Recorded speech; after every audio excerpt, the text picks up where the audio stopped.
అందరికీ నమస్కారం. స్వామీజీ మహారాజ్ యూట్యూబ్ ఛానల్కి స్వాగతం. సో ఈరోజు మహేంద్రనాథ్ గుప్తా మరలా శ్రీరామకృష్ణుల వారిని వెళ్ళి కలవడం జరిగింది. సో థర్డ్ విజిట్లో అసలు ఏం జరిగింది, వాళ్ళ మధ్య సంభాషణ ఏంటి అనేది ఈరోజు మనం చూద్దాం. సో అయితే page number 15, so Kathamritam page number 15. So page number 15లో సో శ్రీరామకృష్ణుల వారు అలానే శ్రీరామకృష్ణుల వారి వాళ్ళ సొంత అన్నగారి కొడుకైనటువంటి రామ్లాల్ ఇద్దరు ఒక చోట ఉంటారు. సో అప్పుడు ఈ మహేంద్రనాథ్ గుప్తా శ్రీరామకృష్ణుల వారిని కలవడం జరుగుతుంది. సో శ్రీరామకృష్ణుల వారు ఇలా అడుగుతారు, మహేంద్రనాథ్ గుప్తాని మాని ఇలా అడుగుతారు, ఏమయ్యా నీకు పెళ్ళి అయిందా అని చెప్పి అడుగుతారు. సో మా ఏమో అయిందండి అని చెప్పి మా దానికి బదులవ్వడం జరుగుతుంది. సో శ్రీరామకృష్ణుల వారు ఒక్కసారిగా ఉలిక్కిపడి ఏంటి నీకు పెళ్ళి అయిందా అని చెప్పి ఆయన అడగడం జరుగుతుంది. సో ఎవరైనా సరే సాధారణంగా ఇదేంటి ఈయన ఇంతలా అడిగారు అని చెప్పి సాధారణంగా అనుకుంటాం, మీరైనా నేనైనా సరే. సో మా కూడా అలాగే ఒక్కసారిగా ఉలిక్కిపడి సో ఆయనకి ఎంతో భయం వేసింది ఒక్కసారిగా ఈయన ఎలా అడగగానే.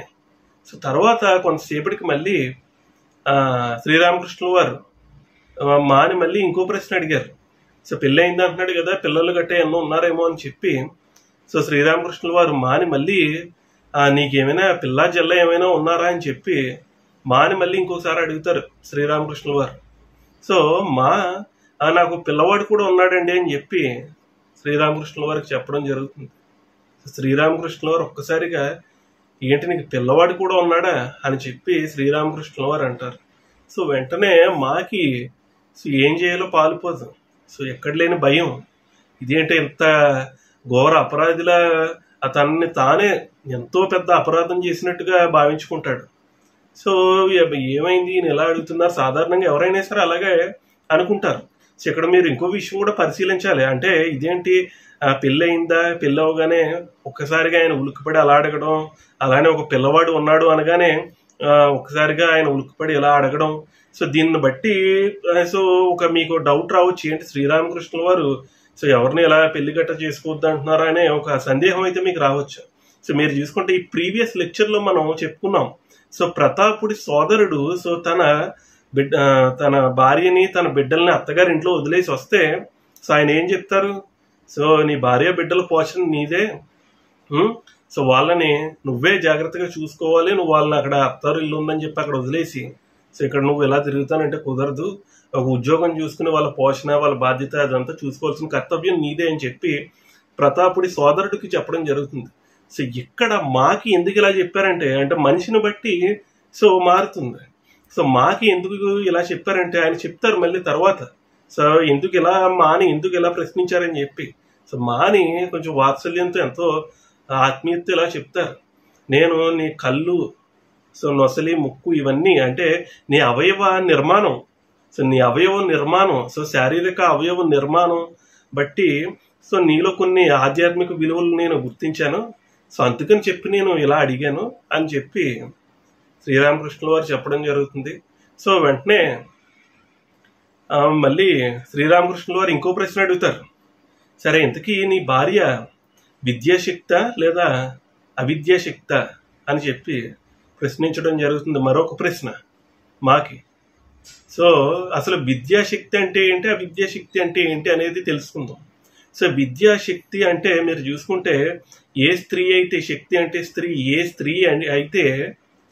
స్త్రీ అయితే సో భర్త ఆధ్యాత్మిక జీవనానికి దోహదపడుతుందో ఆ స్త్రీని విద్యాశక్తి అంటారు. సో అలానే అవిద్యాశక్తి ఏంటంటే దీనికి క్వైట్ ఆపోజిట్, వీళ్ళకి ఏంటంటే ప్రాపంచిక సుఖాలే కావాలి. సో మీరు చూసుకుంటే ఇన్ టుడేస్ వరల్డ్ ఈ అవిద్యాశక్తులు ఎక్కువైపోయారు.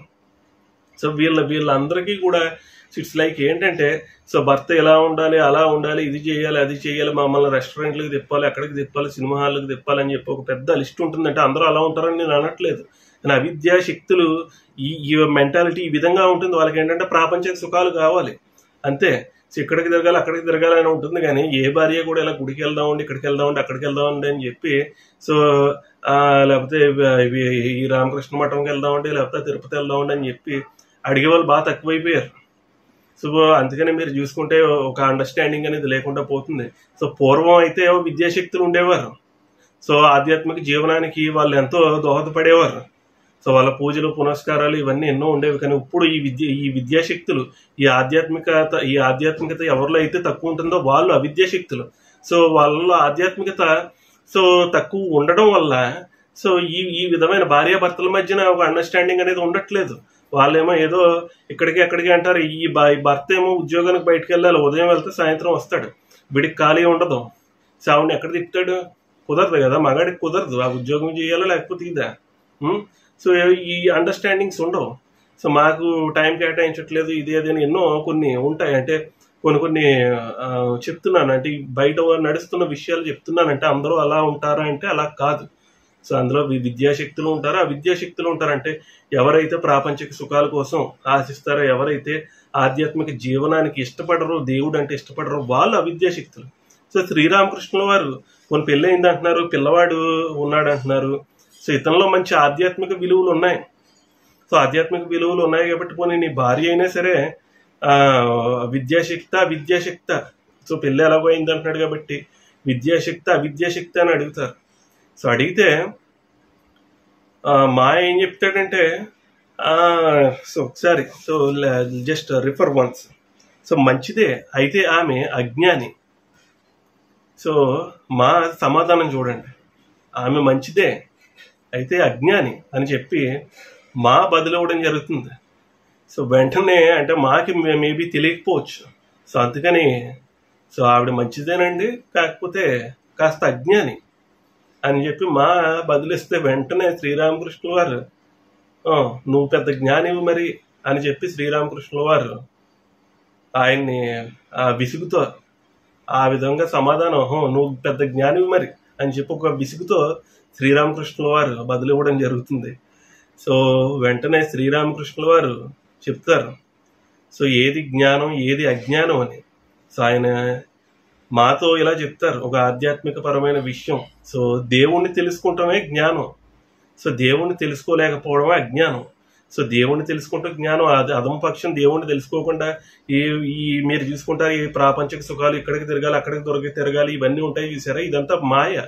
సో ఈ మాయ ఆవరించి సో దేవుణ్ణి పక్కన పెట్టేస్తారు. అట్లీస్ట్ అంటే దేవుణ్ణి తెలుసుకోవాలంటే ఉదయం నుంచి సాయంత్రం దాకా ఏమి అక్కడికి వెళ్ళి మనం భజనలు చేసేయాల్సిన అవసరం లేదు, ఏం జపాలు చేసేయాల్సిన అవసరం లేదు, తపస్సులు చేసేయాల్సిన అవసరం లేదు, ఏమీ లేదు.